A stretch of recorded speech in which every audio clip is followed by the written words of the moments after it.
The night air over Ouagadougou was electric with anticipation. Thousands gathered, faces aglow from a mountain of confiscated goods, fake medicines, flimsy electronics, knockoff textiles. At the center stood Captain Ibrahim Traoré, young, resolute, a symbol of a new defiance in the Sahel. He raised the microphone. For too long, our markets have been a dumping ground, our people poisoned by fakes, our businesses suffocated by cheap imitations. He spoke of a future where made in Burkina Faso was a badge of pride. Tonight, we don't just burn things, we burn our chains. We burn the illusion that we cannot provide for ourselves. We light a new path towards sovereignty. The crowd erupted, decades of frustration released in a single roar. This was more than a rally, it was a national exorcism. The captain's words were the spark, the mountain of fakes the tinder. As a torch was handed to him, flames danced in his eyes. This act was a message in smoke. Burkina Faso was drawing a line in the ash. In a world built on global trade, here was a leader burning bridges to dependency. He was betting everything on his people's ability to build their own future. As he stepped toward the pyre, the world watched. Visionary or madman? The answer, perhaps, lay in the flames themselves. The fire was not just destruction, but a declaration. Would it light a new path, or leave only ashes and questions? The world held its breath. To understand the fire, you must understand the poison.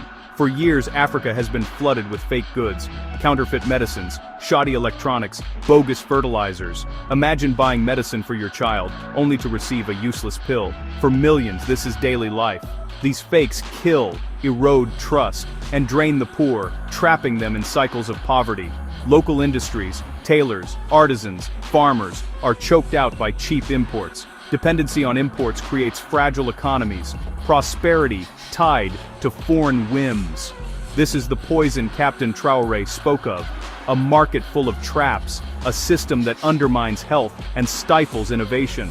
The problem is vast, but acceptance is cracking. People are tired of being cheated, tired of seeing local businesses fail. They want change, but what could possibly challenge a multi-billion-dollar global counterfeit industry? The answer, for some, was fire, and a leader willing to strike the match. The torch touched the pyre, a low whoosh, then a deafening roar. Flames devoured the mountain of fakes, casting a cinematic glow over thousands. The heat was a wave of raw emotion, cheers mixed with the crackle of burning plastic. Each item in the fire was a personal story of betrayal. A fake antibiotic, a useless seed bag, a faulty charger. This fire was personal. Elders nodded in approval. Youth live-streamed, captions filled with words like "finally" and "revolution." The smoke smelled like a new beginning, a nation taking a stand. This was their declaration of independence written in fire.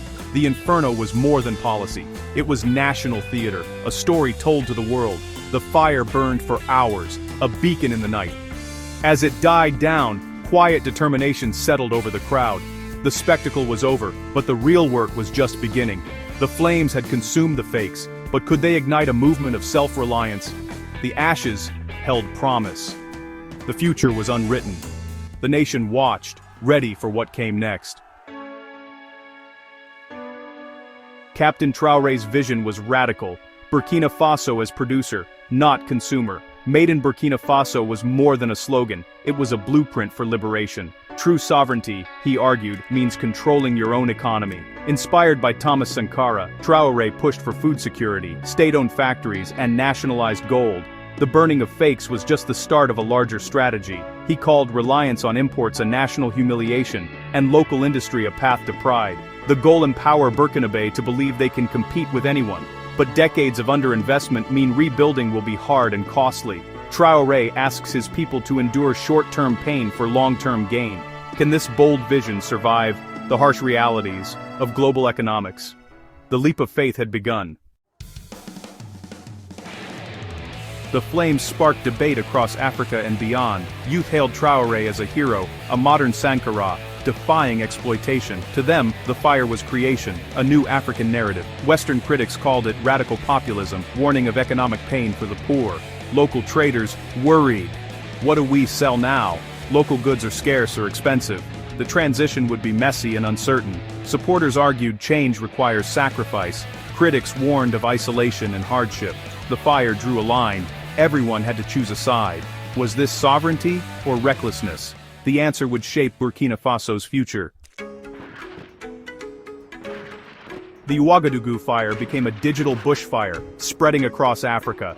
Hashtags like #RealAfricaMade and #BurnFakeGoods exploded online. Young Africans shared videos, memes, and debates about economic independence. The movement leapt from screens to streets. Local campaigns, boycotts, directories of artisans. It was decentralized, grassroots, and Pan-African. Traore's rhetoric resonated. Africans wanted to write a new story of strength and unity. The movement challenged the status quo, beyond the control of governments or corporations. Hashtags became rallying cries, connecting millions. The fire lit up imaginations, but could digital momentum become real change? The continent waited to see. In African tradition, fire is purification and renewal. Traore's burning of fakes was a ritual, a public cleansing of dependency. For many, it was cathartic, a rejection of the world's low opinion, a reclaiming of dignity. The fire symbolized burning away colonial legacies and forging new, authentic partnerships. But fire is unpredictable. It can purify or destroy. Critics warned the blaze could burn down vital economic ties. For supporters, it was hope. For detractors, reckless destruction. The symbolism cut both ways. The nation stood at a crossroads. The embers cooled, but the questions burned hotter than ever. Building self-sufficiency is a monumental task. Factories, skills, innovation are needed fast. Public hope must be matched by real progress, or support will fade. The government must balance long-term vision with immediate needs. International reactions will shape the path. Some may isolate, others may partner. Success will be measured not by flames, but by what's built from the ashes. The fire was a beginning. The hard work starts now. The world is watching. The fire in Burkina Faso is a mirror for the world, a challenge to old assumptions. What does sovereignty mean in a globalized age? Can small nations chart their own course? Will the world support Africa's self-sufficiency or defend the status quo? The fire shifted the conversation from aid to production, from dependency to partnership. Hashtags and grassroots campaigns show this is a deeper shift, not a fleeting moment. The question is not if Africa can be self-sufficient, but how, and with whose support. The fire ignited hope and risk. The path ahead is uncertain. For one burning moment, a nation dared to say no, and a continent glimpsed its own liberation.